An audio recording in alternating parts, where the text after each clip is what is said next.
বিএনপির স্থায়ী কমিটির সদস্য সালাউদ্দিন আহমেদ বলেছেন, ডিসেম্বরের আগেই নির্বাচন দিতে হবে, এটা দেশবাসীর দাবি। শহীদ রাষ্ট্রপতি জিয়াউর রহমানের ৪৪তম শাহাদাত বার্ষিকী উপলক্ষে কৃষক দলের আলোচনা সভায় তিনি একথা বলেন। সালাউদ্দিন আহমেদ বলেন, সংস্কার হবে সেটি প্রধান এজেন্ডা, কিন্তু নির্বাচন ডিসেম্বরে দেবেন বলে সরে গেছেন প্রধান উপদেষ্টার, সেটা ঠিক হয়নি। তিনি বলেন, যারা গণতন্ত্রের পক্ষে কথা বলেন সেজন্য নির্যাতিত হয়েছেন, কারাবাসে আয়নাঘরে জীবন কাটিয়েছেন ১৭ বছর, তাদেরকে দেশ বিরোধী বানানো হচ্ছে। সালাউদ্দিন আহমেদ বলেন, দেশে যদি কোনো সংস্কার হয়ে থাকে তা বিএনপির হাত ধরেই হয়েছে। জাতিকে এগিয়ে নিয়ে যেতে ৩১ দফার মাধ্যমে বহু পরিকল্পনা হাজির করা হয়েছে, তারপরও বিএনপির সমালোচনা হচ্ছে উল্লেখ করে তিনি বলেন, ইদানিং ব্যক্তি নয়, পরিবারকেও সমালোচনায় যুক্ত করা হচ্ছে।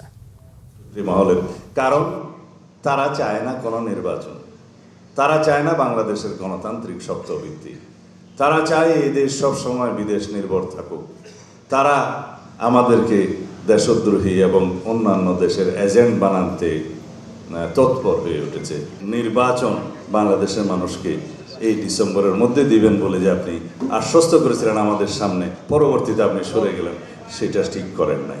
আপনারা কেন মনে করেন এনসিসি, ন্যাশনাল কনস্টিটিউশনাল কাউন্সিল নামে যেটা পরিচিত, তাকে সর্বোচ্চ ক্ষমতা দিয়ে রাষ্ট্রের সমস্ত অঙ্গকে আপনারা বেকার করে দিবেন? সেটা আমাদেরকে কেন মানতে বলেন? ডিসেম্বরের আগেই নির্বাচন দিতে হবে, বাংলাদেশের মানুষের দাবি, আমাদের দাবি। যদি ডিসেম্বরের পরে নির্বাচন অনুষ্ঠানের জন্য একটি যুক্তিও তাদের থাকে, সেটা যেন তারা প্রকাশ করে।